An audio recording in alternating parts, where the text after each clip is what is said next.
Hello and welcome to today's live stream event. I am so excited about this conversation today. We're going to be talking about why people withdraw in relationships and about this really frustrating communication dynamic that I think we've all experienced, which is when we want to connect with our partner, talk, engage, have a meaningful conversation, and it feels like we are just talking to a wall. That is the worst.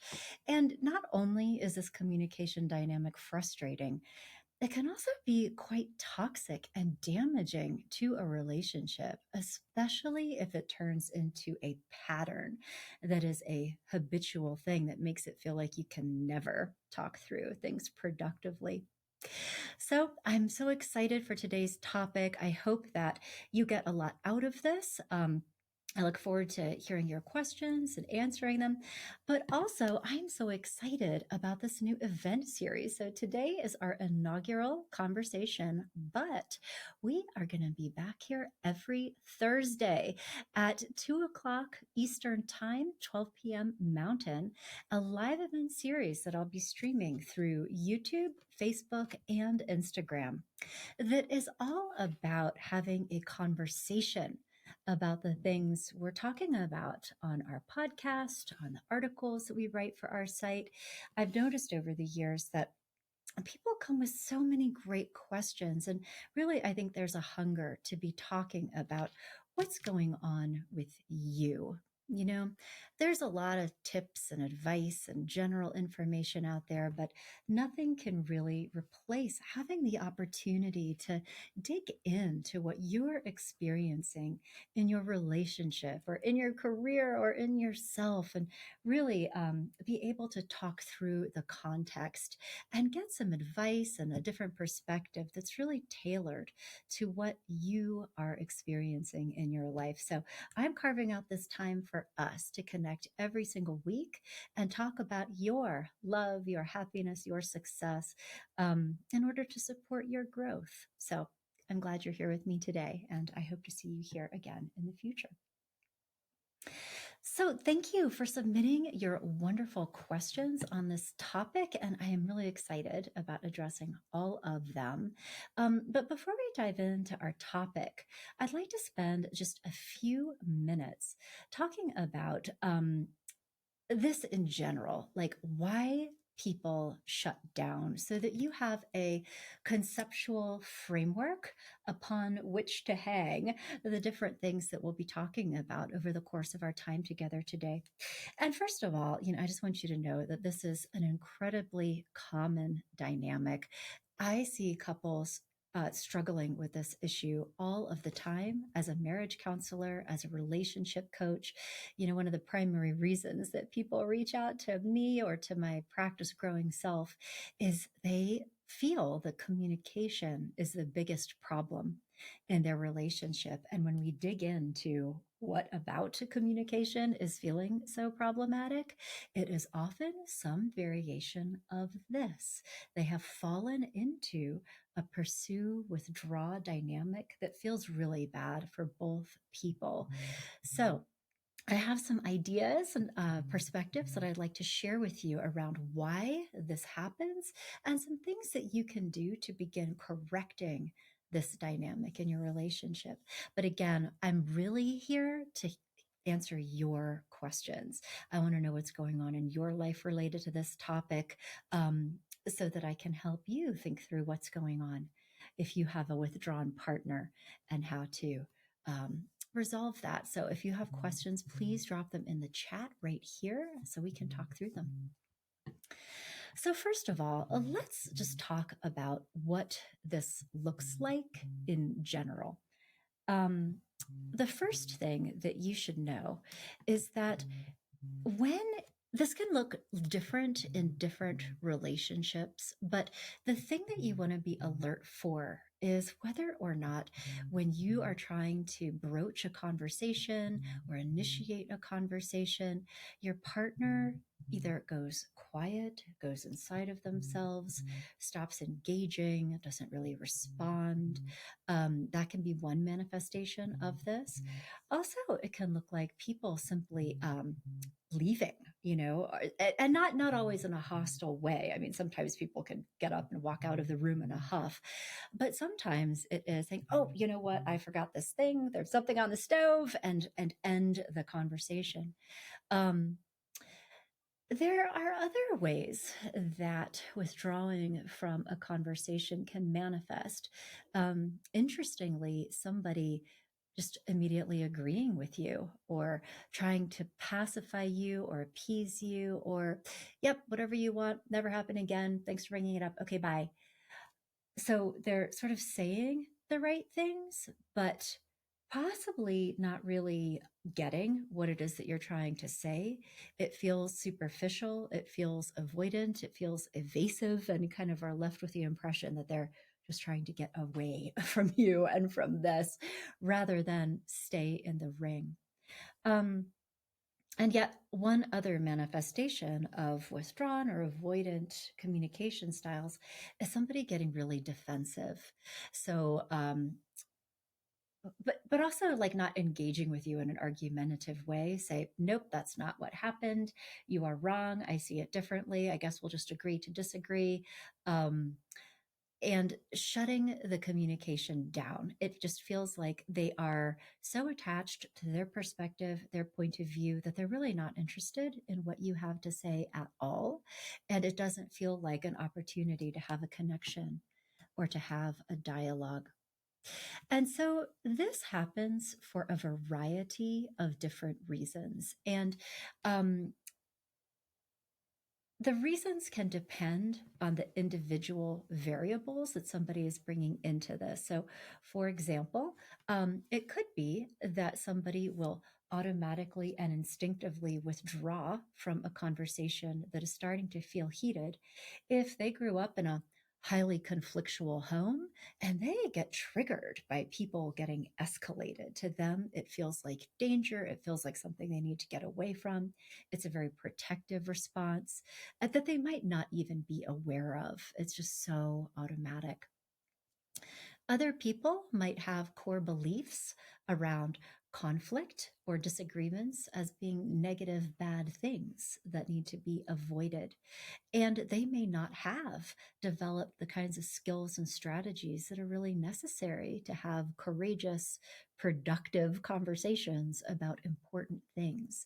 So when it feels like something that is starting to make them tense or uncomfortable, they don't know how to handle it, they will avoid the conversation or shut a conversation down because they are trying to actually and ironically protect the relationship from what to them feels like a scary conflict.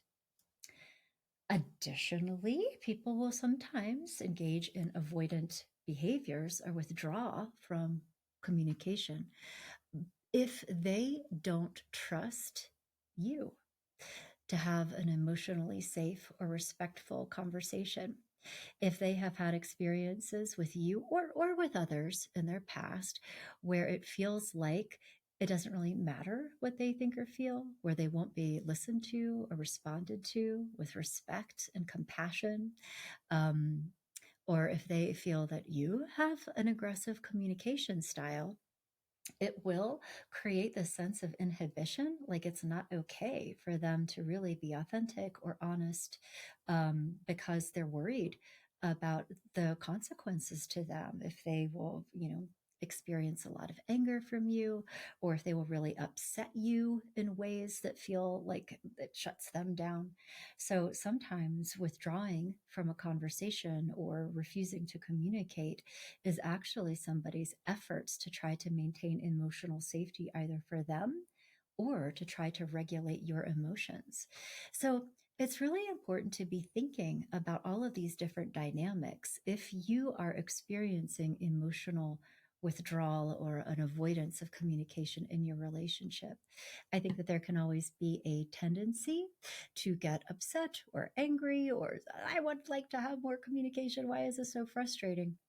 But in general, a much more productive approach that leads to much more positive outcomes is to actually get curious about why this might be happening, um, and seek to understand how this makes sense from your partner's point of view, which requires a lot of empathy and compassion, but will oftentimes get you a lot further, a lot faster than just being mad at somebody for showing up in this way. Because, in my experience, if there's one thing that I've learned over the years as a marriage counselor, is that there are good reasons for why people show up in the way that they do. And especially when you love somebody and you're in a relationship with somebody that you care about, part of being a loving partner is to seek to understand why they're doing what they do, and why that makes sense given their life experiences and their perspective and their emotional reality.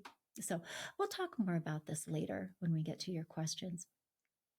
But I'd also like to share that, even though this makes sense when you dig into it from somebody's point of view, it is also true that having unresolved avoidant tendencies in a relationship that just continue as a pattern will turn into a very destructive kind of force in a relationship. Because when you persistently feel like you can't talk through things, um, just at the simplest level, it makes it impossible to resolve conflict together. And every couple needs to be able to solve problems together and create agreements and talk through differences in a productive way. If you can't do those things, conflict remains unresolved and it continues to create frustration and friction and hurt feelings in a relationship. So, being able to communicate is one of the core foundational skills that every healthy relationship needs to have. And that's why I talk about this so frequently on my podcast, the Love, Happiness, and Success podcast. Not only is this a frequent topic of conversation and marriage counseling sessions here at Growing Self, but on the podcast, I always strive to, on a regular basis, be producing podcast episodes that really dive into the mechanics of communication and offer you a lot of actionable strategies that you can deploy for the purpose of improving communication in your relationship. Um, to help you find these, I've actually put together a podcast playlist with all the podcast episodes where we focus on communication dynamics and how to improve them. I have so many of them that are just jam packed, full of info.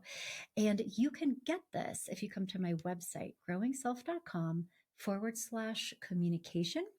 Just put in your email and we'll deliver you this whole podcast playlist so you don't have to scroll back through, good grief, close to 400 podcast episodes in order to find the ones that are most relevant to you. So check that out, growingself.com/communication. But the other piece of this and why it's so important to resolve this communication dynamic is because if you don't, it generates a lot of negativity in a relationship that can begin to damage it in other ways. Because if you feel like you're just not getting heard and your partner isn't receptive and responsive to how you're feeling or the things that are important to you, it hurts your feelings. It leads to a sense of emotional disconnection. And, it can really make you feel like you're not cared for in a relationship. And when any of us are experiencing those things, it erodes the goodwill of our relationship.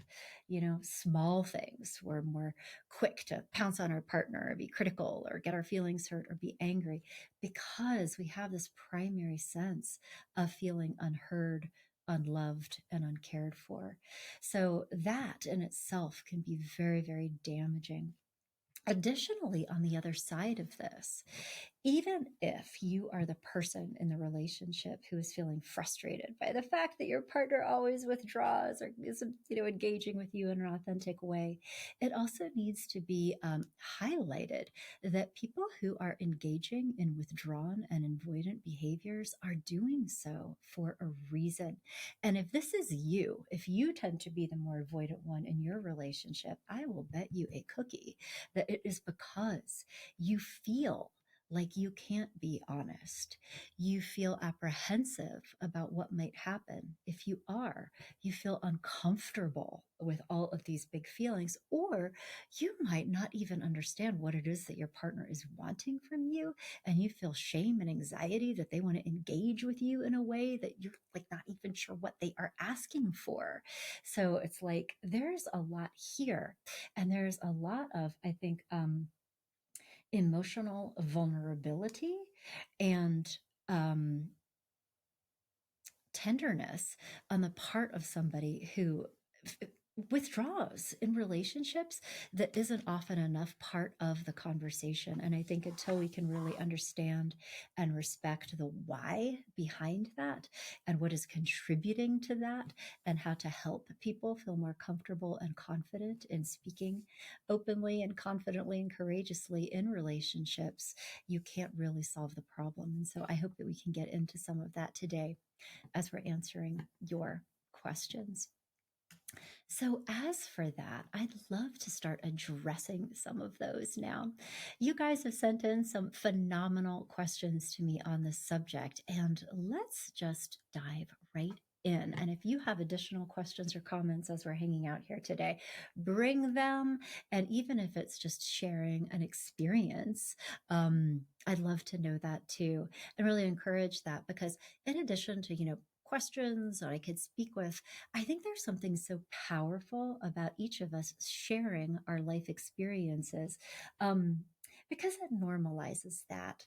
I think sometimes we can all feel so alone when we're dealing with these things in our relationships. We feel frustrated. And we also, though, I think could be vulnerable to wondering, like, you know, what's wrong with my relationship? Is there something uniquely difficult or problematic about my relationship that this is happening? And I'd like to submit that this dynamic is actually something that all couples can fall into from time to time. It's very common, it's very normal. And we all need to be working to correct this and improve this communication dynamic in order to have really healthy and meaningful connections with each other. So, but share your stories. I'm interested in that too.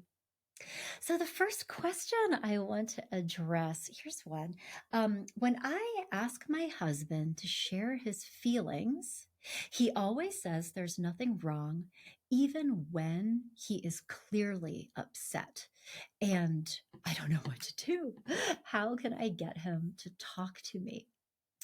So, this is a phenomenal question. And I think that there are a few facets here that need to be considered. And also, before we crack in, I also just want to say, as a marriage and family therapist, one of the things that I'm so highly aware of in all of these kinds of questions or issues is that while it can be tempting to make a pronouncement around, okay, here's what's going on, and make sweeping statements around this is what it is, in my experience, people are individuals, and there is always a highly personal context, maybe a life experience, maybe a set of core beliefs that underlie these things, and that we always have to have a lot of healthy humility and curiosity about what that might be for a specific person. So, I'm going to talk about this question, but I just wanted to say in advance the things that I share may be generally applicable, but it is also going to be important to do some follow up, like question and exploration, in order to make sure that this is actually what it is for your partner and your relationship. Um, so, when it comes to somebody who is obviously upset or who seems to you like they are upset, and you're like, what is going on? But they won't talk to you. Let me just run through a number of things that could be going on that can contribute to that experience and how you can begin to shift it. Um, if this is a relationship, I say this with some trepidation, but sometimes, if this is a relationship between a man and a woman, there can be some common patterns that are related to gender identification. Not always. It is also true that men and women can express these in very different ways. But what we know from research is that men in particular can get physiologically flooded very easily, much more easily than women can. And that when men are experiencing emotions, they may be dealing with these big internal physiological experiences that may or may not always be obvious from the outside, but things like blood pressure goes up, heart rate goes up, they have all kinds of like stress hormones flooding around in their body that actually disrupt their cognitive process a little bit. When we are escalated emotionally, the part of our brains that is responsible for language and for putting feelings into words doesn't work that well. And so, if somebody is really escalated, you can expect that they will not be able to articulate their feelings very well. They might feel overwhelmed at the thought of doing so. They also might not really know what it is that they're feeling or why they are feeling what they're feeling. They're just having an experience. And from their internal perspective, it feels like they really need to calm down and get back to baseline. That is priority number one. And they're really not in a space where they can have a conversation about it. And furthermore, I think it needs to be said that many women or female identifying people can experience a lot more value and meaning from talking through feelings than men or male identifying people can. There can be attachment to the importance of talking about feelings depending on your beliefs about it or whether or not it's meaningful to you. And so I just wanted to say out loud that part of creating emotional safety in a relationship can be really seeking to understand, what does my partner need or want or value when they are feeling upset, and how can I support that? As opposed to imposing your own belief systems or values or desires on them. Why, it might be very meaningful for you to talk it out and here's what's going on and let me tell you all the things and have a good cry about it. You have to respect the fact that that may not actually be what your partner wants to do, and to acknowledge that. And instead to say, I can see that there's something going on with you today. It looks like something has jangled you. If it would be helpful for you to talk about this, I mean, I'd love to know what is going on. I'm here to support you 100%. But I also understand that sometimes when you are feeling upset, you really just need to be by yourself for a little while. And I respect that. And so, maybe if you need just to take some me time tonight, I can handle the rest of this stuff so you can have some time alone. I will also share that sometimes people who have lower emotional intelligence. So, emotional intelligence, as you've heard on past episodes of the Love, Happiness, and Success podcast, one of the primary pillars of emotional intelligence is the ability to understand how we ourselves are feeling. And then the next pillar is being able to regulate that. Not everybody has skills and abilities in that area. So it is true that there are a lot of people in the world who really may not legitimately know that they are having feelings at all. They are very disconnected from their emotions. And so while they may show up as being upset or, not okay to other people, they themselves may not be aware of that consciously and may be genuinely surprised when you ask them about it.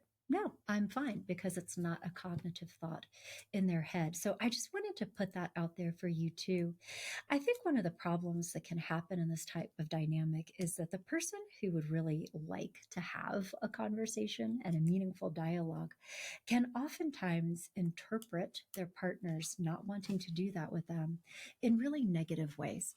There's a lot of negative meaning making around this that can amplify the problem. So, for example, if you are somebody who has high emotional intelligence, if you are connected to your feelings and know how you feel, and yes, I am feeling angry right now, and here is why, and you have that self awareness and that insight.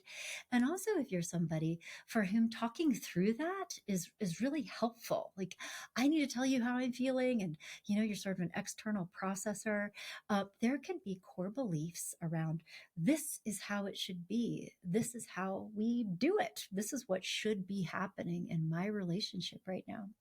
And the negative meaning making is turns into this narrative around my partner should be doing these things with me. And the fact that they aren't means what? What does that mean to you? They're withholding information from me.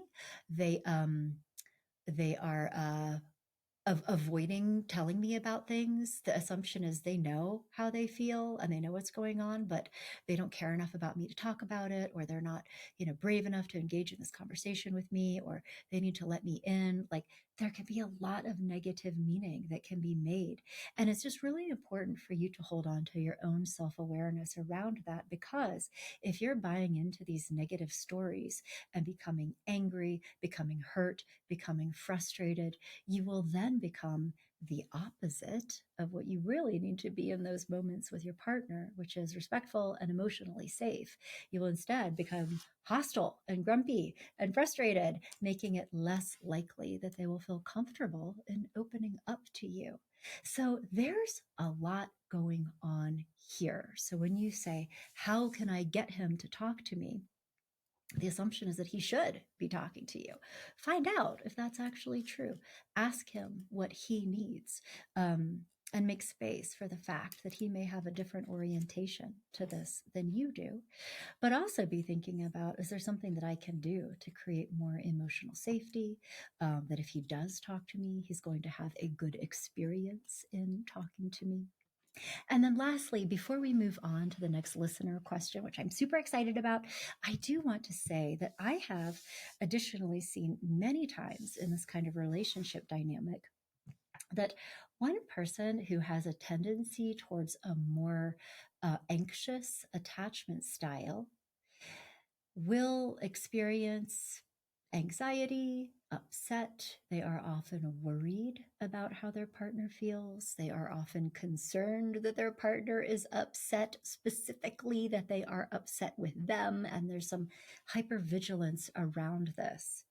And I've worked with many couples where one person, because of their own anxiety, is often projecting bad feelings onto their partner that don't actually exist in the other person. So, are you mad at me right now? Are you upset? Are you frustrated by the situation? That is like, it's coming from their stuff. And so when their partner's like, no, I'm fine, that feels false to them because they are having an emotional response. They feel anxious and upset, and so they're attributing this to their partner. And it's difficult for them to understand that that is not actually true. So I just wanted to mention that in case that is something that you've ever noticed in yourself. I've done that before with my husband. Are you mad? What's going on? He's like, I'm fine. Like, are you sure? We can all do that. Okay, so let's dive into another amazing question. Um, at what point is it okay to reach out to somebody who has withdrawn and started avoiding your relationship? Okay, so I don't have a ton of context about this, but I'm imagining it is somebody with whom you've maybe had a close or closer relationship with in the past, and that you're not really talking to that much anymore. Maybe a friend or a family member, or maybe even a romantic partner that you were seeing for a little while. So, at what point is it okay to reach out to someone who is withdrawn and started avoiding your relationship?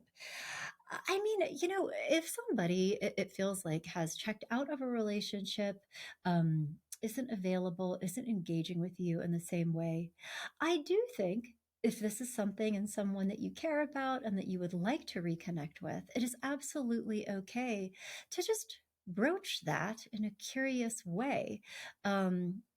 See if you can have a conversation, ideally, a conversation that happens in real time. So, in person, or I'm going to say it out loud over the phone or a Zoom call, because trying to have um, potentially emotionally charged communication over text is just so rife for misunderstanding, and often doesn't go well. It doesn't go as well as you'd like to. Or you could even like send a video message or a voice message or something, so that you can communicate the intention behind the communication. But to be able to engage and to say, it I love you so much. I love it when we hang out together. I enjoy spending time with you. I personally think you are fantastic and I really care about our relationship.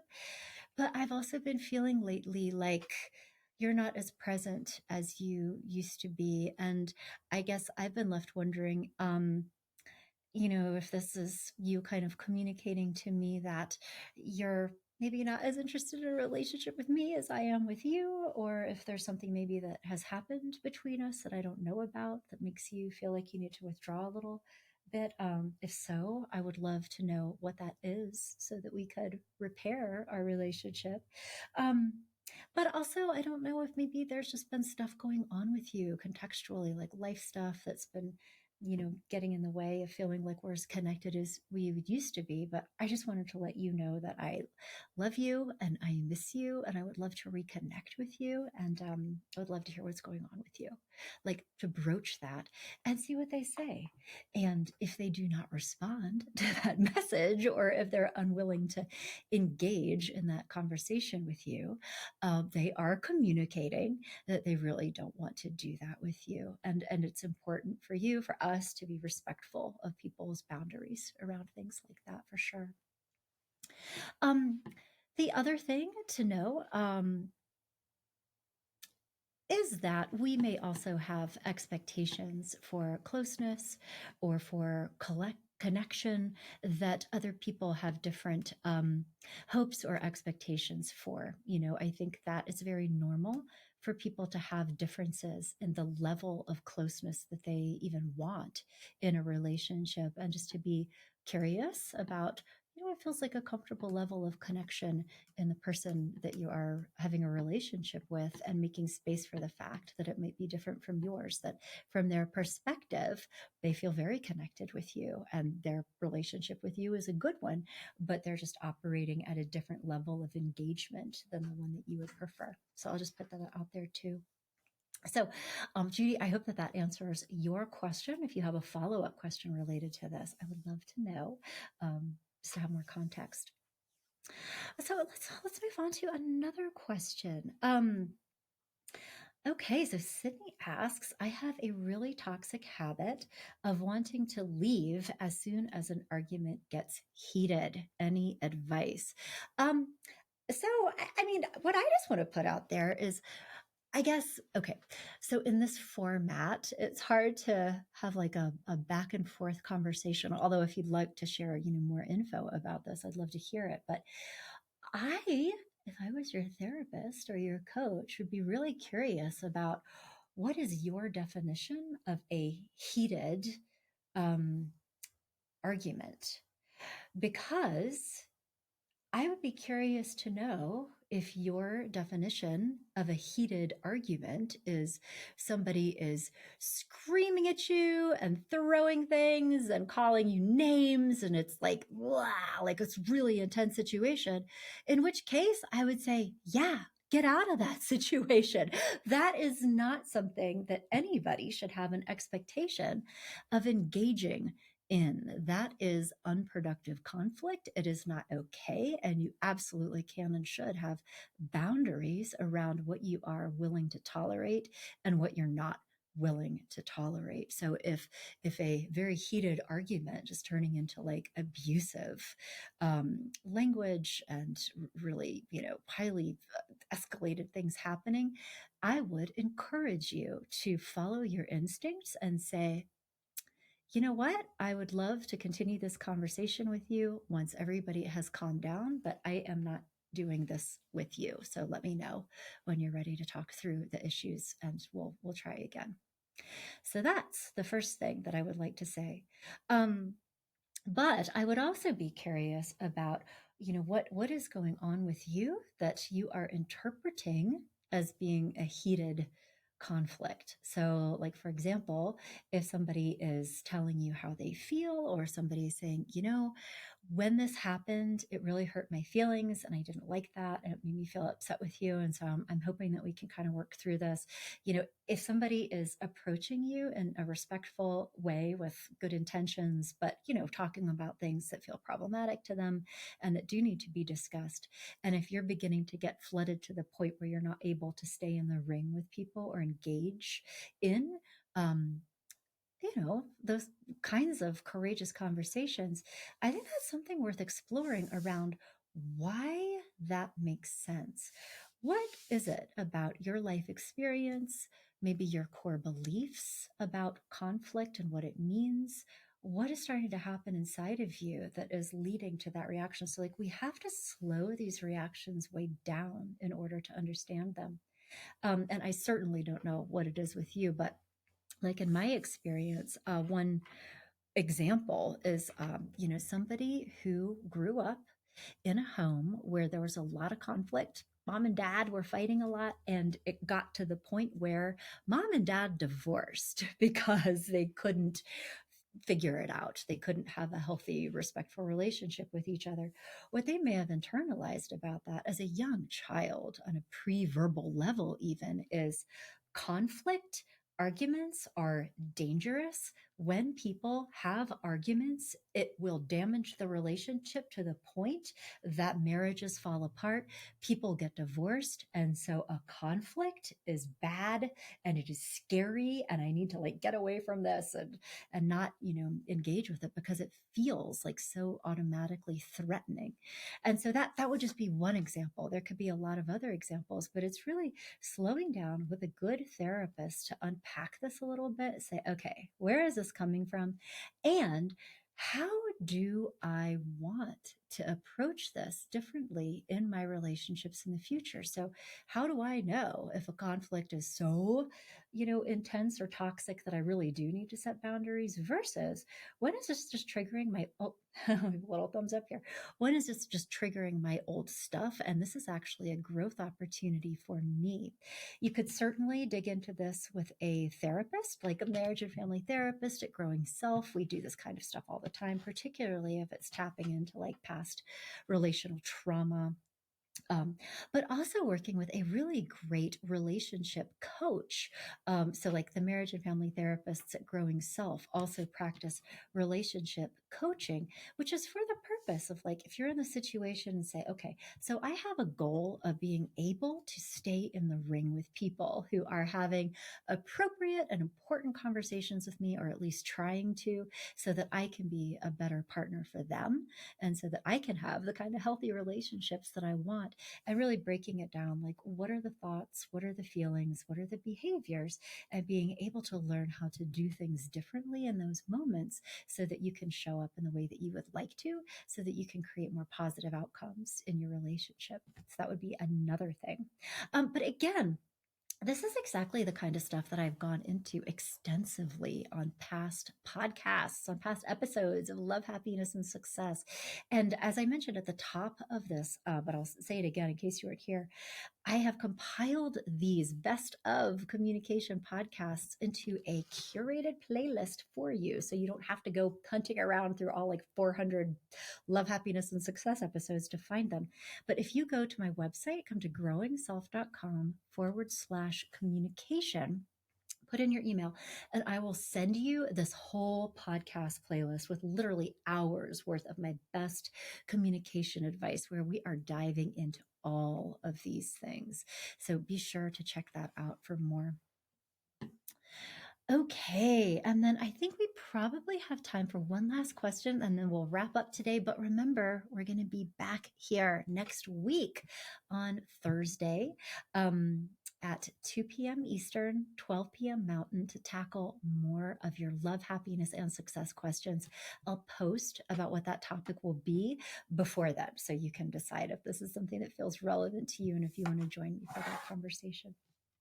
But one last question. So, my partner is so defensive. She minimizes everything I say or tells me I'm wrong. It feels like it's not even worth trying to communicate when she's like this. How can I get her to just hear me? Um, this is a really tough one. And I just want to honor how hard this really is for people. Um, it sounds like you're experiencing your partner as being consistently, not just defensive, but also really invalidating, and that there isn't any space for you to be able to have a perspective or have feelings in this relationship, that she is so focused on her own perspective or her own feelings that there's no space for yours. Um, I guess there are a couple of things here. If it feels like there's just no space for you at all to almost exist or have any kind of conversation, I mean, to me, that is a sign of a quite serious relationship problem that may really require intervention. Because if that's the pattern, if she just kind of shoots down everything that you say, how can you solve the problem together? And it will require her buy in order to correct that dynamic. And what you're saying, at least in this question, is that there's none of that buy in there. So without that, change isn't really possible. What you can do, and what I would encourage you to do, is either have a conversation, or better yet, you might even consider writing a letter or an email that says, I need to tell you something really, really important. And I feel like if I don't say this out loud, it will wind up destroying our relationship because what we're doing right now feels really unsustainable for me. So I need you to hear that I experience you as being completely unreceptive to pretty much anything I'm thinking about or feeling if it is different from the way you perceive things. I feel that when I tell you how I feel or what's going on with me, you argue with me about it. You tell me that it's not true, or you get defensive about it, which makes me feel like there's no point in even trying to talk to you anymore. And I feel myself withdrawing from this relationship as a result. If you put this in writing in an email or in a letter, it will be to your benefit, because many times people who have a really defensive, automatically defensive response have just this instinctive, like match to flame that makes it very difficult for them to process what it is that other people are saying to the degree that they're not really engaged empathetically with other people because their own emotional experience is so intense. So if you put this kind of thing in writing, you are creating more emotional safety and you're giving your partner time and space to read what it is that you're saying, think about it, calm down, maybe reread it, maybe read it a third time, and be able to have the kind of internal calmness that is required for them to really let it in. And it will be more likely that they will be receptive to what you're saying. And your goal here, I just want to say, is not necessarily for them to be like, oh, you're totally right, I'm going to be different from here on out. Because with this kind of dynamic, that instantaneous sort of change is not possible. The goal of this is for them to say, I hear what you're saying. I do engage in that. I hear that this feels like a problem of the magnitude that it is making our relationship unsustainable for you. And I am willing to work with you on this in order to change what I'm doing here to help this relationship feel more emotionally safe for you. They might also say, I don't know how to do that, which is completely fair. The goal is that it turns into enough buy in from them that they allow you to make an appointment with a very competent couples counselor, relationship coach, or marriage counselor in order to begin working on this together, with the understanding that this is going to require a growth process that will probably take many weeks, probably a couple of months of regular work in order for this dynamic to change. Because the kind of reaction that you're describing from your partner is really significant, and it's attached to something that will take a while to figure out what that is, and certainly to help create different patterns in your relationship. Before we end, I will just add, so, as I've been responding to your questions, you'll notice that one of the patterns, and I hope I've given you other tips to try or things to say to your partner to create the open communication that you're hoping for. But it's often true that many times, especially if there is a more entrenched communication dynamic, it really does require intervention from a skillful marriage counselor or couples therapist in order to change this dynamic, because relationships are systems that can take on a life of their own. And there are habitual ways of responding to each other that um, can create this negative cycle that can be difficult to break out of. Like, even if you change and start doing things differently, your partner might still be engaged in the cycle where they're still responding to you in the old way, and their way of behaving is pulling for negative responses from you. So it can be really hard to get out of this. And also, it can be hard to have emotionally safe conversations as a couple if it feels like you can't even talk about things to begin with. So this is an important, growth opportunity for a couple to get some help. And if you are doing this and if you want to get some help, big sisterly advice for you: most people don't understand that most therapists don't have specialized training and experience and education in couples and family therapy specifically. And so, like, the things that we're talking about today, I'm a marriage and family therapist. So, like, this is what I do. A lot of therapists do not have this orientation. And so, be very careful about the kind of therapist you reach out to.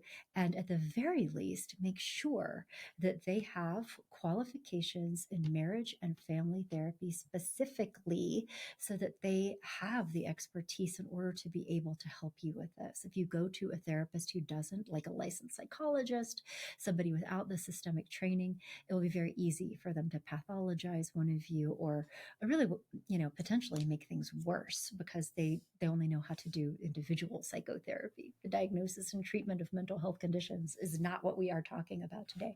So look for an MFT. And if you would like to work with a highly qualified marriage and family therapist who incorporates evidence-based best practices in couples and family therapy, with very powerful strategic relationship coaching that is for the purpose of helping you create concrete changes, the kinds of which we were talking about today. Come to Growing Self. All of the couples counselors on my team are marriage and family therapists who also incorporate relationship coaching strategies to help you not just talk about things, but actually translate this into real change, because that's what this is all about. So, to learn more about that or schedule your free consultation, you can certainly come to growingself.com. And in the meantime, please take advantage of all the free resources that I have for you, including my curated podcast playlist with all kinds of communication advice, growingself.com/communication. And you can also take my free online relationship quiz. Come to growingself.com/relationship-quiz, or just come to my website, tap into free resources, and you'll find the quiz listed right there. So I hope this was helpful for you today. This was awesome to hear about your questions and what's going on with your life. And I am already excited for our next live hangout next Thursday at 12 p.m. Mountain, 2 p.m. Eastern. I will be right here. And again, I will put out our topic for next week's event in advance, so you can be thinking about that.